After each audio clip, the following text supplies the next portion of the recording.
Alright, so if you don't know your oil capacity, you can't find it by Googling, well then what you can do is you can just go by the general rule.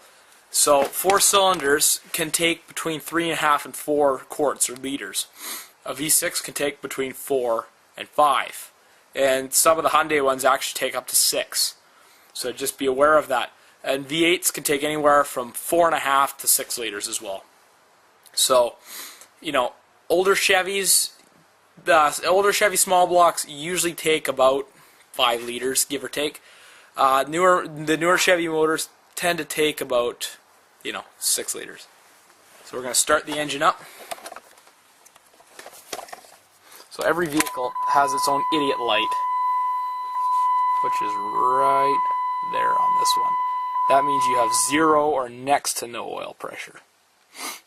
So what we're going to do is we're going to watch that gauge. If you got a gauge, make sure you watch it. Absolutely crucial that you watch your oil pressure, because if it doesn't build within about 5 seconds, then you could actually damage your motor. So we're going to make sure she's in neutral. Watching the oil pressure light. Okay, here goes. Make sure that there's no oil underneath the vehicle, no the oil bucket, because if you have a mechanical fan, you could scatter all the oil. And the oil pressure light went off pretty much instantly, which is good. Now, there's a trick I learned from an old truck mechanic, one of my old bosses. What we're going to do is we're going to take it, we're going to hold it at a high angle,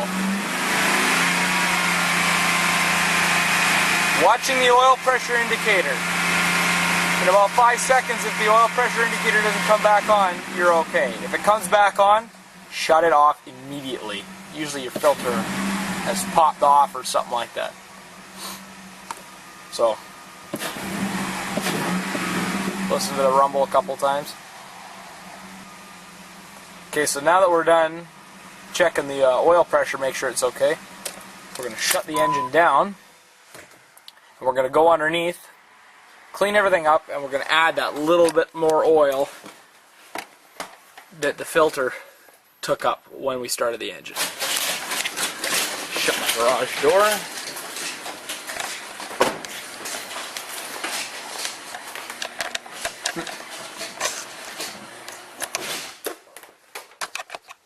Okay, now we're going to do the same thing again. For those of you who never checked your oil before, know nothing, you always get the guy at the service station to do it. You always pull the dipstick and wipe it clean first before you check the oil out, because the oil likes to slosh around in there while the engine's running.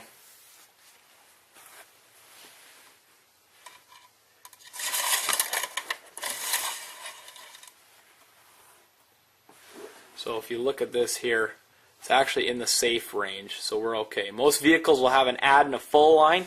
You want to be between the add and the full line, or in this case, you want to be right there.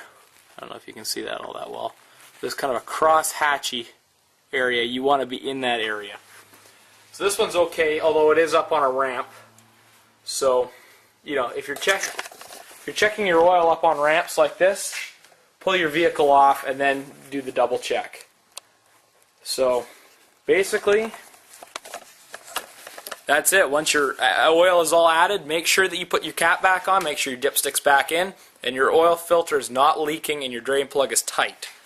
Then, you just basically did your first oil change. Give yourself a pat on the back. And thank you for watching. Congratulations. You're on your way to becoming a full-fledged mechanic. Or at least a backyard one like me. Now, a couple key points to remember. While you're in here, check all your fluids. Washer fluid, coolant, power steering fluid. Just make sure everything's all good. Now, a couple final thoughts on changing your own oil. Now, if you think you're handy enough to do it, go for it. But if you have any doubt whatsoever, don't. You're just going to end up making a mess, and you know what? You could end up hurting your vehicle dearly.